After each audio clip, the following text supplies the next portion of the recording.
Hi, this is James again, giving another speech for my public speaking class. Today's audience is going to be Adam, Megan, and Matthew. If you don't mind having a seat, we'll jump into it.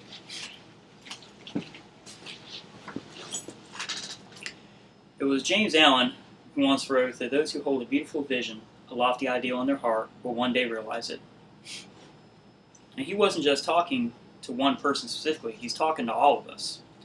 It's my intention here today to persuade you to believe in yourself, to try to achieve your dream and your goal. We're going to do that by analyzing your past, your present, and your future. Let's start off with your past. History is full of examples of people who started off in humble beginnings. Just take, for example, the Great Depression and people who survived into today. An example I can give is my grandmother, who was born in the Great Depression.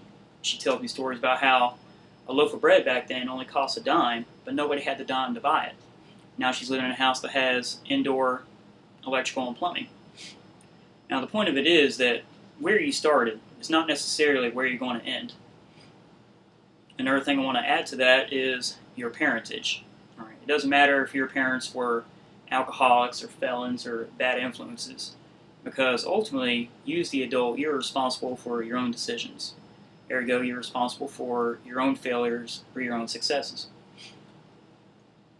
All that's required to move upward and onward from whatever your circumstances were is motivation, the drive to want something better for yourself, and the willingness to work towards it.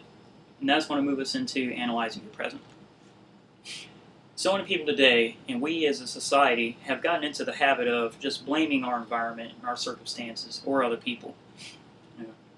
When if you look at the circumstances a person is currently in, if they're detrimental, you can chase it back to some decision they made that placed them in those circumstances.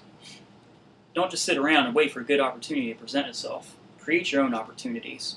Find ways to put yourself in a position where statistically you have higher chances of succeeding. Now along the way you're going to have failures. It's a guarantee in life, and we as human beings make mistakes. But it was Thomas Edison who said that many of life's failures are people who did not realize how close they were to success before giving up. So take these failures constructively. All right, that's going to be the determining factor on whether you're successful or not. Believe in yourself. Never doubt. That's the definition of confidence. Now, I'm not saying that you won't make mistakes that you have to apologize for, but when you make a mistake, you can have the confidence of owning it, learning from it. Take it constructively and progress. Just move onward and upward. That's also the definition of optimism. It was Abraham Lincoln who once said that we should be too big to take offense and too noble to give it back. In my experience, about 90% of miscommunications usually occur on behalf of the listener, because they heard something the wrong way or they didn't have the strength of character to just let the offense roll off their back. All right. So have the optimism and have the constructive nature to take failures and losses constructively and move onward. And that's going to move us into analyzing your future. Think about your dream or your goal and what kind of person would achieve that dream or goal. All those qualities that person has are qualities that you can work on and you can make better. You can write the qualities down, you can keep in mind whatever is necessary for you to remember that and continue working on them. Another thing I'm going to mention is investments, because along the way you're going to accumulate resources that you have to invest in external sources. One of them is money, for example. You want to invest your money wisely, say for putting in tuition to get your degree to land a better job. Another one are your friends and acquaintances.